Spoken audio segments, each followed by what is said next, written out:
Welcome to the Myrrhologist Podcast. I'm your host, Marissa Saint Luc.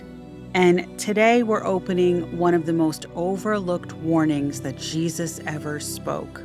Matthew 24 feels like a landslide at the end of the timeline.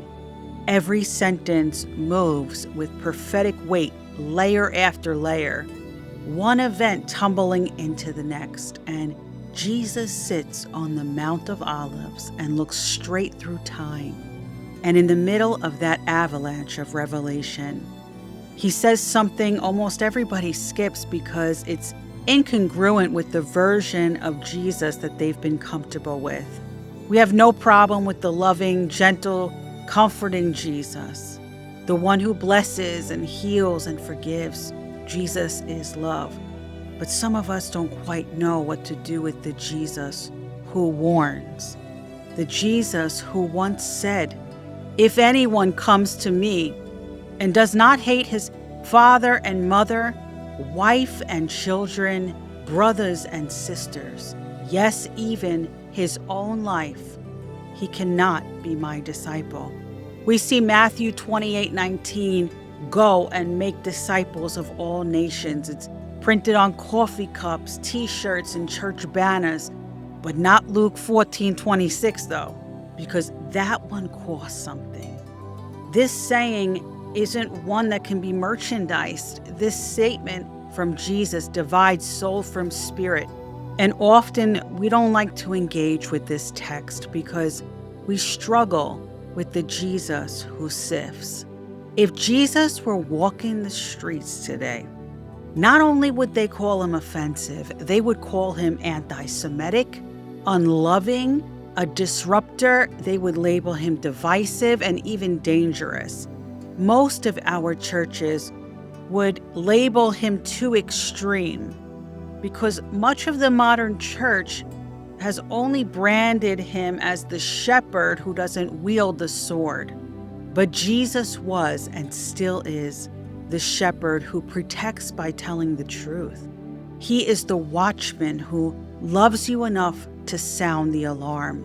And after he warned about deception, persecution, and betrayal, after laying out the timeline of the end with perfect precision, he paused and said something that's a little disturbing. "Woe to those who are with child and to those who nurse babies in those days." It sounds harsh until you realize he wasn't condemning them. He was weeping for them. He saw a generation that would be pregnant with promise, but too afraid to deliver.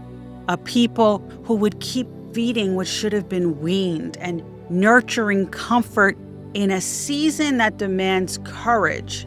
So he said, "Woe," as a warning before the contractions begin. This is a cry of mercy before the midnight cry.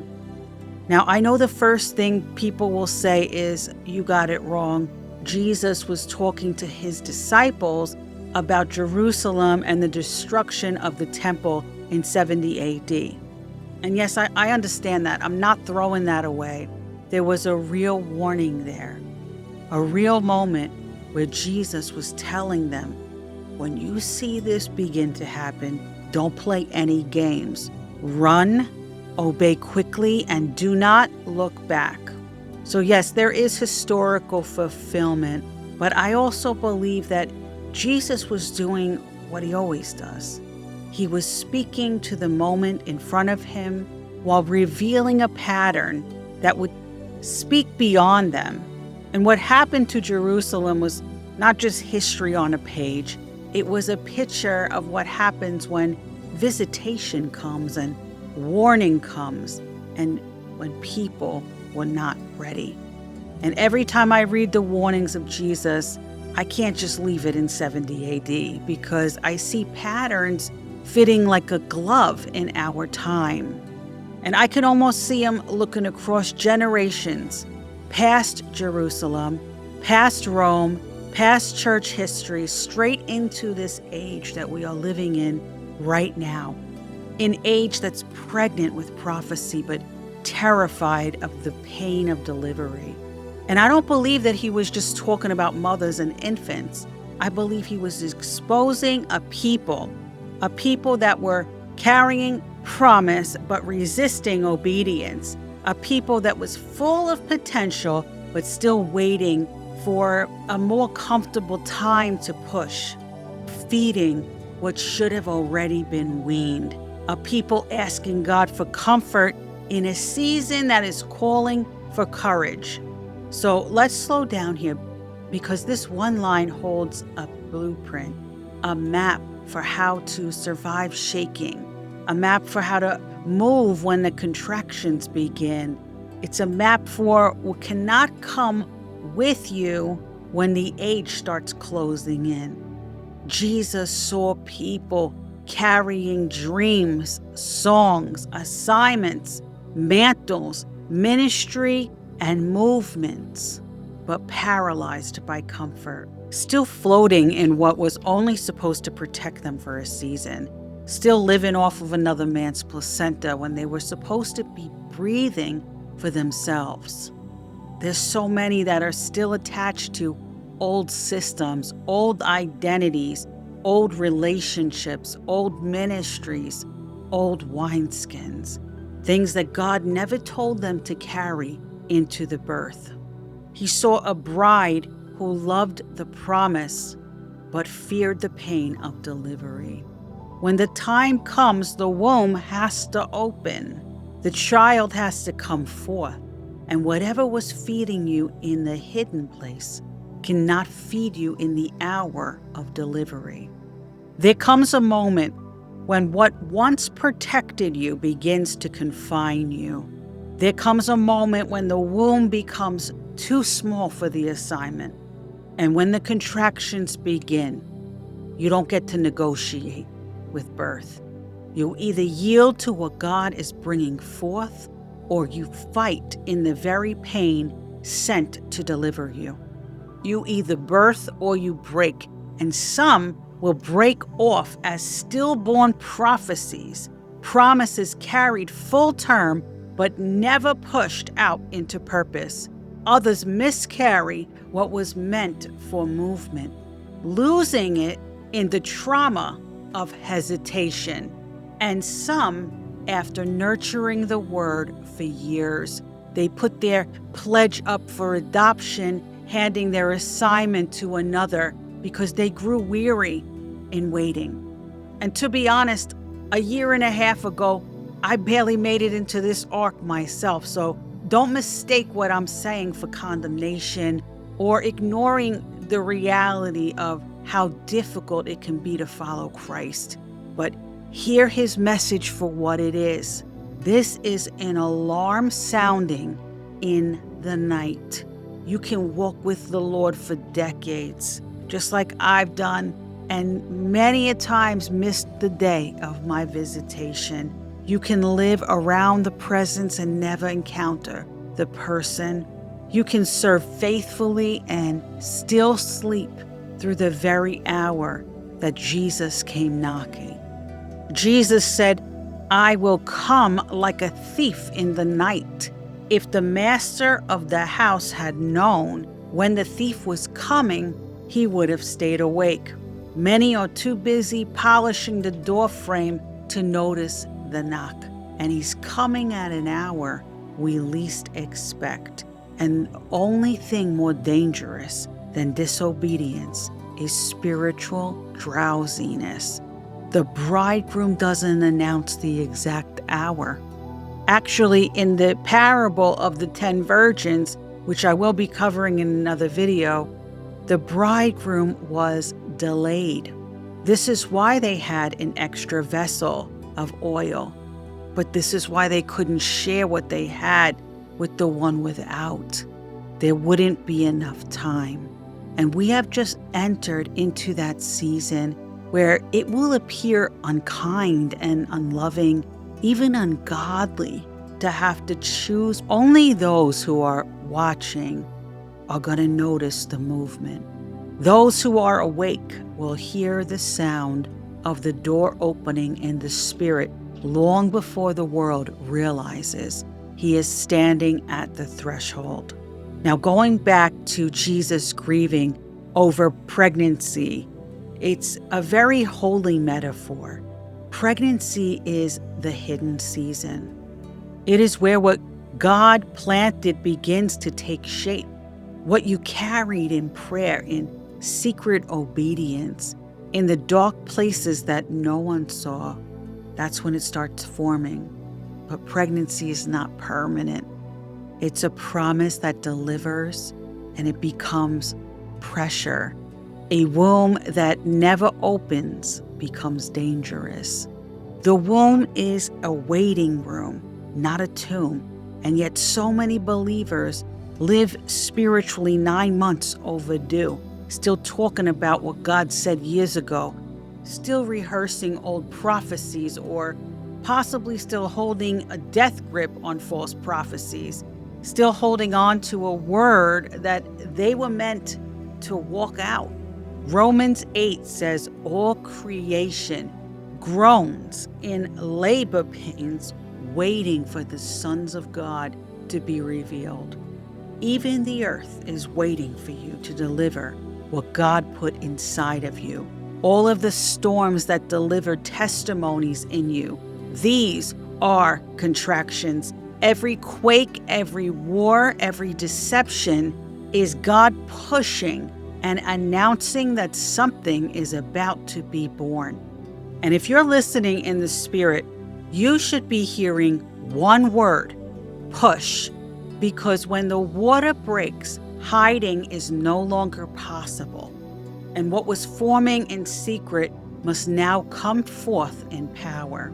If you stay pregnant with potential and never give birth to obedience, your promise is going to become pressure. It starts to press against your ribs, it keeps you up at night, and it drains you because what was meant to be born is still stuck inside. And then Jesus said, woe to those who nurse. Now, nursing is feeding, and what you feed will live. So when Jesus said that, he was warning us, don't keep feeding what I've already called finished. Don't keep nourishing yesterday's version of you. Don't keep pouring energy into relationships or ministries or habits that no longer carry my life. Hebrews 5 says, by now you ought to be teachers, but you still need milk. To nurse spiritually means you keep drawing from a source that you should have outgrown, and you keep feeding nostalgia instead of revelation. In the wilderness, God gave Israel manna every morning. And when they tried to store it overnight, it rotted. Yesterday's manna cannot sustain today's mission. So when Jesus said, woe to those who nurse, he meant don't get caught feeding what should have been weaned. And I'll be completely honest with you. Sometimes obedience feels like a loss, like detaching from the very thing that once kept you alive. But if you don't release it, it will become bondage and it will choke out the word. You can't enter new wine with old appetites. And we also see where Jesus talks about contractions in the earth, wars, pestilence, shaking. He says, these are the beginnings of sorrows. And that word sorrow means birth pains. So the world isn't dying, it's delivering. Heaven and earth are travailing together, waiting for the revealing of the mature sons and daughters of God. And from a mother of 3, let me tell you, birth never waits for the right moment. When the water breaks, the time is up. Revelation 12 shows a woman clothed with the sun and crying out in labor, the dragon waiting to devour her child. That's the tension that we live in right now. God is calling the bride to deliver, while all of hell has been preparing to destroy what's delivered. So we got to treat these woes like a clock.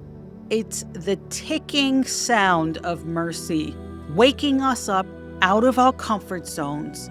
We are watching prophecy contract, nations shaking, economies trembling, minds unraveling. And yet so is heaven. Heaven is pushing too. Heaven is laboring for the bride to come forth, without spot, without wrinkle, fully awake and fully alive. Paul said in Galatians 4:19, "My little children, I travail in birth again until Christ can be formed in you." And that's the cry of this hour. Jesus isn't looking for people who can quote prophecy. He's looking for people who become prophecy, who live it and who embody it. The end-time church isn't pregnant with potential anymore. She is in active labor with fulfillment. She's not nursing old seasons. She's feeding on fresh oil. The Spirit and the bride are both crying, "Come." It is the sound of synchronization. It's heaven and earth breathing in the same rhythm again. So if you are feeling that pressure right now, if everything around you feels like contraction after contraction and you don't get a break, you're not breaking down. You're birthing the will of God. So push and release it. Let go of what has expired. Birth before the trumpet sound. Thank you so much for listening today. This message has been brought to you by Ahava Overflow Counseling, where we believe that Jesus is the key that unlocks every door to your soul, body, and spirit. And you can visit MarissaSaintLuc.com for Hebrew name scrolls, kingdom crest designs, and more. If you haven't done so already, I want to invite you to like, subscribe, and share this message with someone who is carrying promise but needs courage to bring it forth. Until next time, keep watching, keep listening, and when the Spirit says it's time, push.